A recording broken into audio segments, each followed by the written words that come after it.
We didn't invent artificial life, we've been haunted by it for thousands of years. The echo effect, why the idea of artificial life never disappears.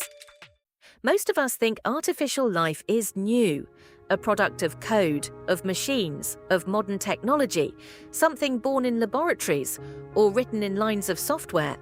But the idea of creating life, of building something that moves, thinks, responds, didn't begin with computers. Long before electricity, before science could even attempt it, humans were already imagining it. This is the echo effect, where the present is subtly shaped by the past, and today, that echo belongs to an idea that never truly goes away. Long before circuits and code, there were stories.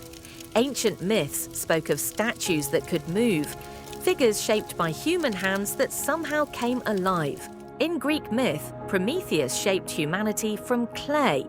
Life formed not through nature, but through creation. Centuries later, in European folklore, the golem of Prague was said to be brought to life to serve and protect. And in fiction, Frankenstein took that idea further still, life assembled from parts, reanimated by human ambition. Not metaphor, but possibility. Beings that are made, not born. In different cultures, across different continents, the idea appeared again and again. Life, created, not born. Not through nature, but through intention. The tools didn't exist, the science wasn't there, but the idea was already fully formed. As centuries passed, imagination began to take shape. Mechanical creations, automata, devices built to imitate life, figures that moved, that gestured, that mimicked behavior.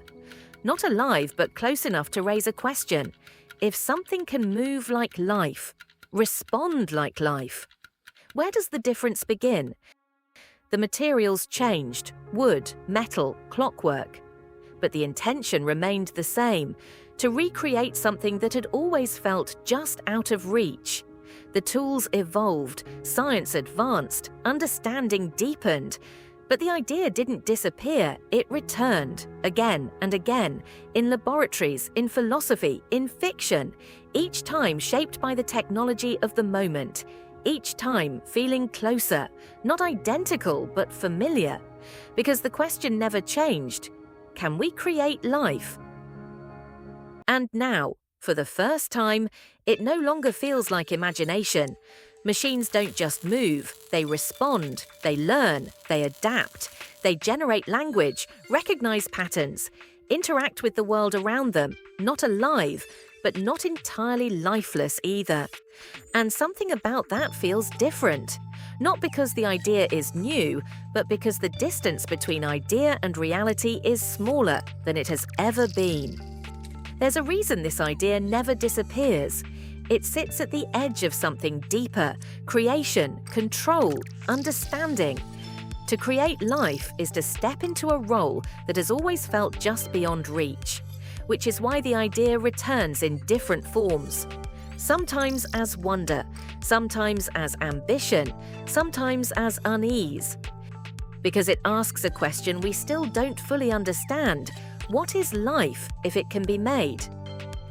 In the 20th century, Alan Turing proposed a test, not to define life, but to question intelligence itself. If a machine can respond indistinguishably from a human, does the difference still matter? Around the same time, Jon von Neumann explored the idea of machines that could replicate themselves, systems capable not just of acting alive, but continuing themselves. And suddenly, the question deepened. Not just can we imitate life, but how close can imitation become before the distinction breaks down? What we call artificial intelligence today is not the beginning of the story. It's the latest expression of it, the newest form of a very old idea. The tools have changed, the language has changed, but the pattern remains. We imagine, we build, we get closer, and then we ask the same question again. The world is only now catching up to something humanity has always carried, the desire to create life, not just to understand it, but to recreate it. Artificial life isn't a modern invention, it's a recurring idea, one that appears, disappears, and returns again in new forms. Each time a little closer to reality. We didn't invent this idea, we inherited it. And now, for the first time, it is beginning to answer back. That is the echo effect, where the present is subtly shaped by the past. If this story resonated with you, please follow, because some ideas don't fade, they evolve.